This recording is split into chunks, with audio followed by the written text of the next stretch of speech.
এই যে একজন লোক বিক্রি করলো, আপনি সেই জমিটা কিনলেন, এটা একটা দামের মধ্য দিয়ে প্রথম শুরু হয়। আপনি জমিটাকে দামটা ঠিক করলেন, ঠিক করে আপনাদের মধ্যে একটা চুক্তি হতে হবে। সেই চুক্তিটা একটা স্টাম্পের মধ্যে হয়।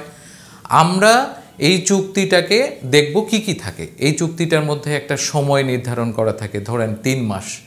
এখানে একটা টাকার মূল্যটা উল্লেখ থাকে যে আপনি টাকাটা কিভাবে দেবেন, ক্যাশে দেবেন নাকি চেকে দেবেন, অ্যাকাউন্টে দেবেন নাকি আত্মীয়র মাধ্যমে দেবেন, কিভাবে দেবেন। তাহলে এগ্রিমেন্টের মধ্যে ওই বিষয়টাও উল্লেখ থাকে।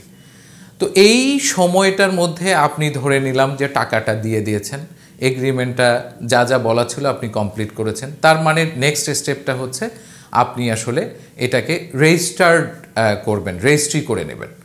তো রেজিস্ট্রি হওয়ার পরে কি আপনি আসলে পূর্ণাঙ্গ মালিক হলেন? না, আপনি তখন মালিক হবেন পূর্ণাঙ্গ যখন আপনি এই রেজিস্ট্রেশন প্রসেসটা কমপ্লিট হওয়ার পরে ভূমি অফিসে যে আপনার নামটা অন্তর্ভুক্ত করলেন। মানে রহিম সাহেবের জায়গায় আপনি আপনার নাম, ধরা যাক করিম সাহেব, তাহলে রহিম সাহেবের জায়গায় করিম সাহেব নতুনভাবে ওই জমির ওই 5 শতক ওই 5 কাঠা জমির মালিক হিসেবে সরকারের খাতায় যখন অন্তর্ভুক্ত হলো, তখন আসলে একটা পূর্ণাঙ্গ মালিকানা হস্তান্তর হলো এবং নামজারি বা মিউটেশন কমপ্লিট হয়ে গেল। এবার আসুন, কেন এই বিষয়টা গুরুত্বপূর্ণ? গুরুত্বপূর্ণ এই কারণে যে আপনি ধরা যাক বিদেশে থাকেন, আপনি জমিটা রেজিস্ট্রি করে নিজেকে মনে করলেন আমার তো 5 শতক জমি বা 5 কাঠা জমি আমি কিনে ফেললাম, আপনি চলে গেলেন। এই সময়ের মধ্যে আপনি মিউটেশনটা জানতেন যে করা উচিত, কিন্তু আপনি করলেন না। আপনি না করে চলে গেলেন, অবহেলা করলেন।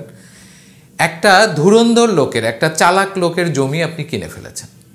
সেই লোকটা দেখলো যে এনাকে এই খবরটা দেয়া যাবে না বা এই খবরটা জানবে না যে এই জমিটাই আমি আরেকবার বিক্রি করব। তো সরকার বা সাব রেজিস্ট্রার কি দেখবে?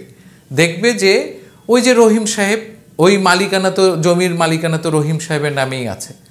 তাহলে রহিম সাহেব আরেকবার বিক্রি করলেও সরকার জানে না, গভর্নমেন্টের অফিসাররা জানে না, বা ওই ভূমি অফিসের খাতাটা বা বইটা জানে না যে আপনি নতুন করে এই জমিটা কিনে বিদেশে গেছেন। আপনার উচিত, আপনার এই অবহেলার কারণে উনি এই জমিটা আরেকবার বিক্রি করলেন এবং এখানে একটা জটিলতা তৈরি হয়ে গেল, আপনার কষ্টের উপার্জনটা জলে গেল। বা আপনি হয়তো এরপরে কেস করবেন, এই করবেন, আদালতে ঘুরতে হবে, কে সেই সময়গুলো দেবে, একটা বিশাল জটিলতার মধ্যে আপনি ঢুকে গেলেন।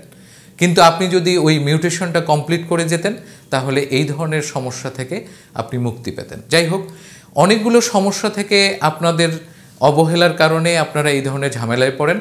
আপনাকে মনে রাখতে হবে, আপনাদেরকে মনে রাখতে হবে যে রেজিস্ট্রি প্রসেস কমপ্লিট হওয়ার পরে ভূমি অফিসে আপনার নাম পরিবর্তন করাটা খুবই জরুরি এবং এটা আইনের মাধ্যমে আপনাকে কমপ্লিট করতে হবে। এবং এই যে ভূমি অফিসে যে আপনার রেকর্ড বুকে আপনার নামটা করাটাই আসলে মিউটেশন এবং এটা আপনাকে করতেই হবে।